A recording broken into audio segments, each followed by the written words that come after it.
சொல்லேன் பாப்போம். உன் கண்களிலே நான் காண்பது காதல் மோகத்தை நாள் முழுவதும். உன் இதய துடிப்பிலே நான் கேட்பது இளமையின் வேகத்தை இரவு முழுவதும். பிரமாதமா இருக்கு. தேங்க்ஸ். நீ நேத்தை விட இன்னைக்கு ரொம்ப அழகா சொல்லிருக்க. அது சரி, உனக்கு புது புது கவிதைலாம் எங்க இருந்து கிடைக்குது? ஏய், நாள் பூரா எழுதுறேன், ரொம்ப கஷ்டப்பட்டு எழுதுறேன்.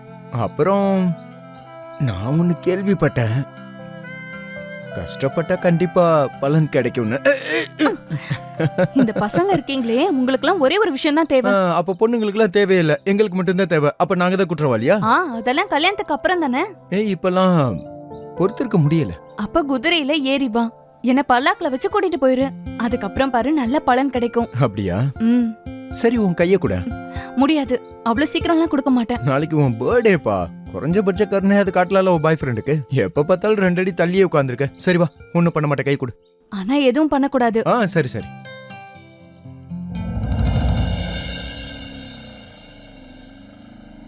என்னாச்சு? பண்ணு. என்ன ஏன் சிரிக்கிற? சொல்றல்ல. என்ன நடந்துட்டு இருக்கீங்க? யார் இவன்? அது வந்து என் பொண்ணு கூட உட்கார்ந்து என்ன பண்ணிட்டு இருக்கீங்க? கொன்னுடுவேன் உன்னை. எவ்வளவு தைரியம் இருந்தா உனக்கு? என் பொண்ணு கூட இங்க உட்கார்ந்து சொல்றத கேளுங்கப்பா, விடுங்கப்பா. உன் பேர் என்னடா? ராக்கி. உங்க அப்பா பேர் என்ன? ஹரிதாஸ். என்ன பண்றாரு? கேக்குறது புரியல, என்ன பண்றாரு?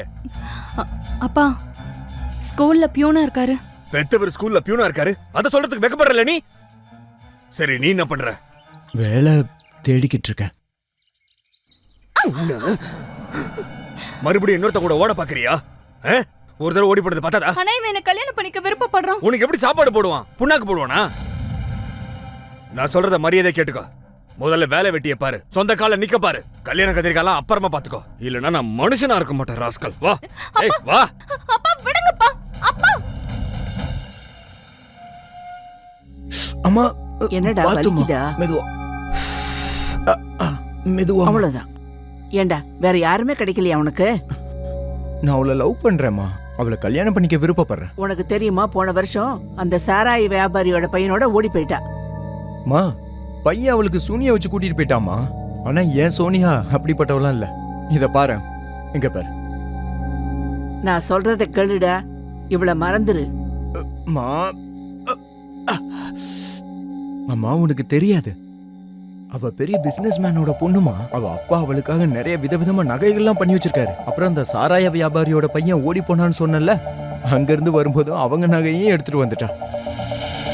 சரி, நான் ஒத்துக்கிறேன்னு வச்சுக்க, உங்க அப்பாவை யாரு ஒத்துக்க வைக்கிறது? அப்பான்னு சொல்லும் போதே கடுப்பாகுது எனக்கு. என்னை கட்டாயப்படுத்தி கோச்சிங் சென்டர் அனுப்பி வைக்கிறாரு. இனிமே என்னால படிக்க முடியாதுமா. 30 வருஷமா படிச்சுட்டு இருக்கேன், போதும் எனக்கு. நேரம் ஏதாவது கவர்மெண்ட் ஜாப் ஏற்பாடு பண்ணி கொடுத்திருந்தா உன் மடியில நேரம் பேரம் பேத்திங்க தவழ்ந்துட்டு இருப்பாங்க. என்னாச்சு? மறுபடியும் ஏதாவது அடித்தடி பண்ணிட்டு வந்திருக்கியா? போதும், காயத்தையே பார்க்கல, அதுக்குள்ள அவனை குறை சொல்ல ஆரம்பிச்சிட்டீங்க. அடிதடி ஏதாவது பண்ணிட்டு வந்துட்டியான்னு. வேற யாராவதா இருந்தா கேட்பாங்க, அடி எதுவும் அதிகமா படலையேன்னு. எனக்கு புரியுது, நீ கொஞ்சம் பேசாம இரு. என்னாச்சு நீ சொல்றா? நான் சொல்றேன். ரொம்ப நேரம் படிச்சுட்டே இருந்தான், போர் அடிச்சதுன்னு கபடி விளையாடுறதுக்காக போனான். அங்க விழுந்துட்டான், அடிபட்டுடுச்சு. ஹே ராம், அடி ஒன்னும் பலமா படலையே?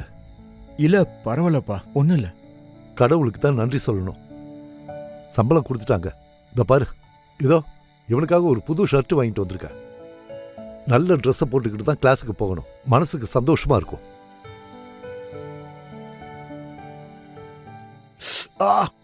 பொறுமையாப்பா. அப்பா, அது 600 ரூபாய் வேணும். எதுக்கு? புக்ஸ் வாங்க வேண்டியது இருக்கு. டேய், என்னடா இது? போன மாசம் தானே நான் உனக்கு புக்ஸ் எல்லாம் வாங்கி கொடுத்தேன். அப்பா, அது ரயில்வே எக்ஸாம்காக வாங்கினது, இப்ப பேங்க் எக்ஸாம்க்கு. என்ன யோசிக்கிறீங்க? பையன் இவ்வளவு கஷ்டப்பட்டு படிக்கிறான், ரொம்ப உழைக்கிறான். ஆனா அப்பா என்னடானா தன்னோட பாக்கெட்ல இருந்து புஸ்தகத்துக்காக பணமே எடுக்க மாட்டேங்கிறாரு. ஏய், அப்படியெல்லாம் ஒண்ணு இல்லடி, நான் தரேன். எவ்வளவு கேட்ட? 600 ரூபாப்பா.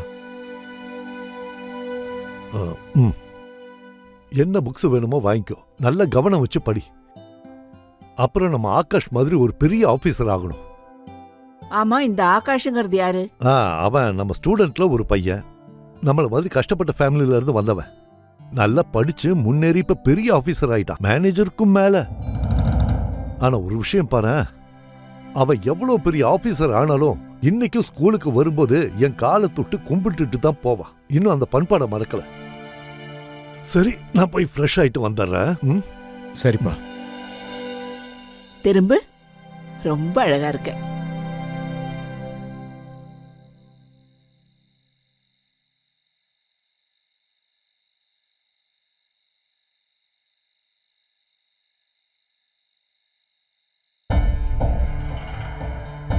அப்பா, ம். அது ஆகாஷ் அவரு உங்க மேல ரொம்ப மரியாதை வச்சிருக்காருல்ல? ஆ, ஆமாப்பா. அப்ப நீங்க என் வேலைக்காக அவர்கிட்ட கொஞ்சம் ராகேஷ், நான் உங்ககிட்ட எத்தனை தடவை சொல்லியிருக்கேன், சிபார்சு மூலமா வேலை வாங்குறது பெரிய தப்பு. நீ இன்னும் கடுமையா முயற்சி பண்ணி எக்ஸாம் எழுது, வேலை கண்டிப்பா கிடைக்கும்.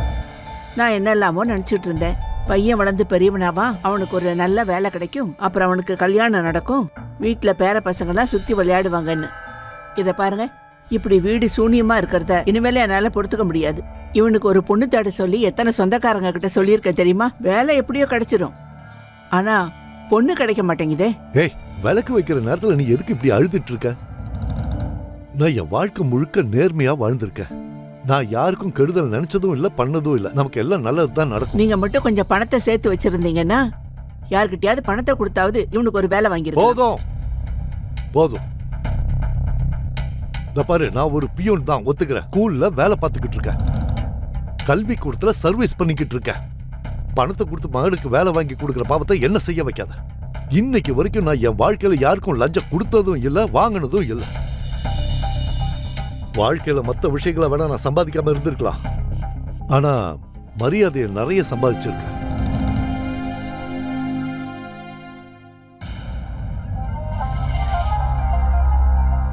என்னடா அது, எந்த வம்பு சண்டைக்கு போலியே? இல்லம்மா, அதெல்லாம் இல்ல. ஒருவேளை சோனியாவோட அப்பா அனுப்பி வச்சிருப்பாரோ. ஐயா ஆசீர்வாதம் பண்ணுங்க. நல்லா இருப்பா, நல்லா இரு. இப்ப நான் ஆபீசர் ஆயிட்டேன். மன்னிச்சுக்கோங்க, நீங்க யாருன்னு எனக்கு சுத்தமா அடையாளம் தெரியல. எவ்வளவு வருஷம் ஆயிடுச்சுல, நான் உங்க ஸ்கூல்ல தான் ஏன் படிச்சேன். நீங்க 2 முறை எனக்கு பரீட்சை கூட ஃபீஸ் கட்டிருக்கீங்க. எனக்காக நீங்க லைப்ரரி கூட ஓபன் பண்ணி விடுவீங்க. குறும்புத்தனமா ஸ்கூல் மணி அடிச்சுட்டு ஓடி போயிடுவேன். அப்படின்னா போக்ரி சமீர் தானே நீ? இன்னைக்கு நான் மாச சம்பளம் வாங்கியிருக்கேன். இன்னைக்கு அப்பா அம்மாவை என் கூட கூப்பிட்டுக்கிட்டு நான் கோயிலுக்கு போயிட்டு வந்தேன். அதுக்கப்புறம் நேரா இங்கதான் வரேன். ரொம்ப சந்தோஷம் சமீர். ஒரு சின்ன ஸ்வீட் பாக்ஸ், அப்புறம் உங்களுக்கு ட்ரெஸ் அட, வேணும். இதெல்லாம் எதுக்கு சும்மா பயப்பட- பிடிங்க.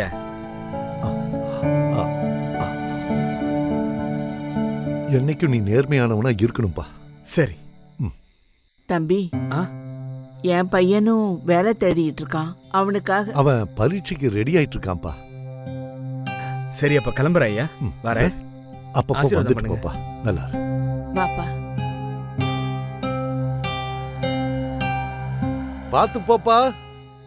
ஜமுனா, இதுக்கப்புறமும் ராகேஷுக்கு யார் முன்னாடி வச்சு சிபாரிசு பண்ணணும்னு பேசாத. உங்க ஸ்கூல் பசங்க நல்லா படிச்சு வளர்ந்து இவ்வளவு பெரிய பெரிய ஆபீசரா இருக்காங்க. ஆனா எப்பாவது நீங்க உங்க பையனுக்காக முயற்சி பண்ணிருக்கீங்களா? இவனுக்காக கவலைப்பட்டிருக்கீங்களா? ஜமுனா, ராகேஷுக்கு வேலை கிடைக்கும், அதுவும் அவனோட சொந்த திறமையினால.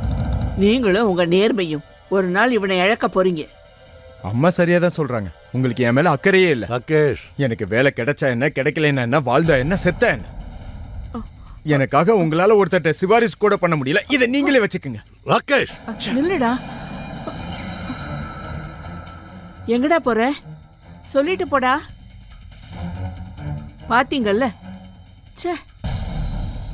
ஜமுனா, நீ அவன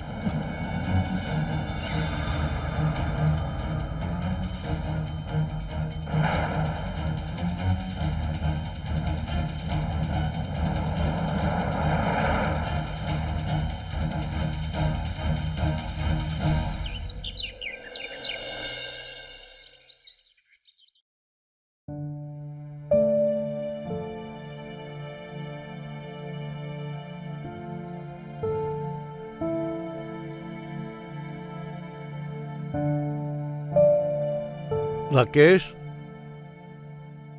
ராகேஷ். ஜமுனா, இந்த ராகேஷ் எங்க போயிட்டான் காலங்காத்தால? வந்தாதானே வெளியே போறதுக்கு. அப்படின்னா அப்படின்னா வேற என்ன? ராத்திரி கோச்சிட்டு போனால திரும்ப வரவே இல்லை. எங்க இருக்கானோ, எப்படி இருக்கானோ, சாப்பிட்டானோ இல்லையோ தெரியல. ஏன் இப்படி? எனக்கு என்ன தெரியும், கோபிச்சுட்டு போனவன் கோபம் தணிஞ்ச உடனே அவன் பாட்டுக்கு வீட்டுக்கு வந்துருவான்னு நினைச்சேன். இருந்தாலும் நீங்க அவன்கிட்ட பாசமா பேசியிருக்கலாம், அதான் கோச்சிட்டு போயிட்டான். வாயை முடிட்டு நீ சுமாரு, நான் போன் பண்ணி பாக்குறேன். சீக்கிரமா பண்ணுங்க. அட இரு. எவ்வளவு நேரங்க, சீக்கிரம் பண்ணுங்க. ஏய், கால் பண்ணிருக்கேன். என்னது சுவிட்ச் ஆஃப்னு வருது? நான் போய் பாக்குறேன். நானும் வரட்டுமா? இல்ல வேண்டாம், நீ வர வேண்டாம், நானே போய் பாக்குறேன். ஆனா எங்க அன்பா எடுத்து சொல்லி புரிய வைங்க. எனக்கு தெரியும். எங்க வழியில பாத்தீங்கன்னா அங்கேயே ஆரம்பிச்சிடாதீங்க. இதோ வரேன்.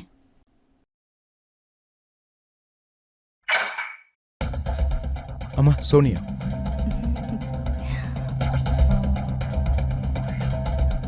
பரவாயில்லம்மா, இவ போட்டோ விட நேர்ல ரொம்ப அழகா இருக்கா. வா.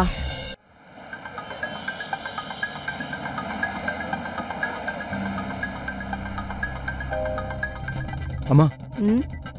டீ போட்டு கொடுங்களேன். டேய், இப்போ நீ அம்மாவை தான் வேலை வாங்குவியா?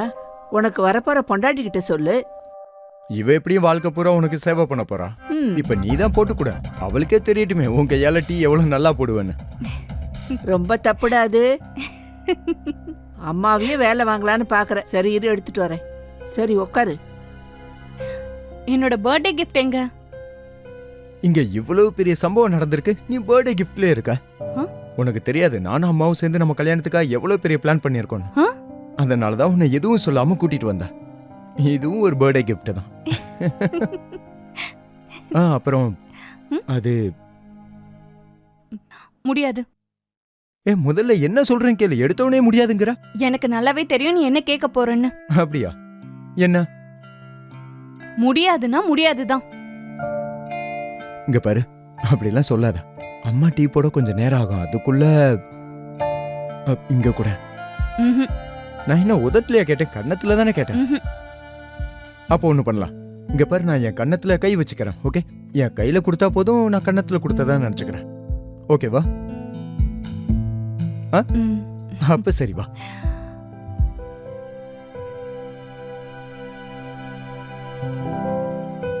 அப்ப இன்னொன்னு, சீக்கிரம் சீக்கிரம். ஏமாத்திரியா என்ன? இந்த டீ. ஆமா. இந்த அம்மா எடுத்துக்கோ. எடுத்துக்க. நாங்க 2 பேரும் உங்க கல்யாணத்துக்காக பெரிய பிளான் பண்ணிட்டு இருக்கோம். இப்பதான் நான் சொன்னேன். இவன் வேலைக்கு தான் நாங்க இப்ப ஏற்பாடு பண்ணிட்டு இருக்கோம். ஆனா சில விஷயங்களை, அதாவது கல்யாணத்துக்கு முன்னாடி தெளிவா தெரிஞ்சுக்கணும். ஆமா, உங்க அப்பா உனக்காக என்னென்னலாம் பண்ணி வச்சிருக்காரு?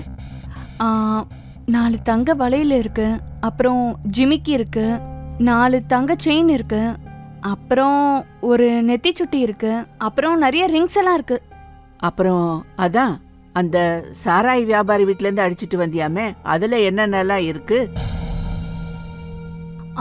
அங்கிருந்து 4 தங்க மோதிரம், அப்புறம் ஒரு மூக்குத்தி, அப்புறம் 4 சவரன்ல செயின்.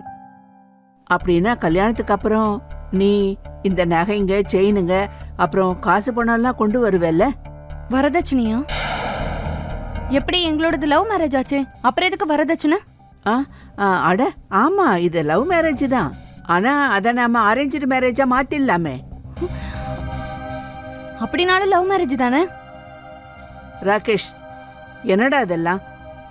இத பாருப்பா, இதெல்லாம் சரிப்பட்டு வராது. நீ இவளை அனுப்பி வச்சிரு. வேண்டாம் வேண்டாம், இவ இப்பவே இப்படி சொல்றா. அப்புறம் கிளம்ப சொல்லு, இவளை போ சொல்லு. அம்மா சொல்றத கேளுமா.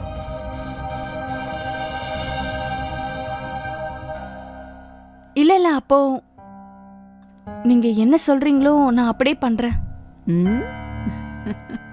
இந்த கிழவி ரொம்ப கில்லாடியா இருக்காளே. கல்யாணம் மட்டும் நடக்கட்டும்டி, அப்புறம் பாரு யாரு பெரிய கில்லாடின்னு. ராகேஷ உன் முதானையில இருந்து விடுவிச்சு என் துப்பட்டால முடிச்சு வைக்கிறேன். நீ ஏன் நகையை ஆட்டைய போடுறத பத்தி யோசிச்சுட்டு இருக்க, நான் உன் நகையை ஆட்டைய போடுறேன். உங்க 2 பேருக்கும் கல்யாணம் பண்ணி வைக்கணுங்கிறதுக்காகவே இவனுக்கு வேலைக்கு ஏற்பாடு பண்ணிட்டு இருக்கோம். இவனுக்கு மட்டும் வேலை கிடைக்கட்டும், உடனே தாம்பூலத்தை எடுத்துக்கிட்டு உங்க வீட்டுக்கு வந்துருவோம். ராகேஷ், முதல்ல சீக்கிரம் அதை சாப்பிடு. நீ உண்ணாவிரதம் இருக்க வேண்டி இருக்கு. உண்ணாவிரதமா? ஏன் அப்படி? அதெல்லாம் பண்ண வேண்டி இருக்குமா? சரி சரி, சீக்கிரம் சாப்பிடு. மெதுவா கொடுங்கம்மா. இந்தாடா.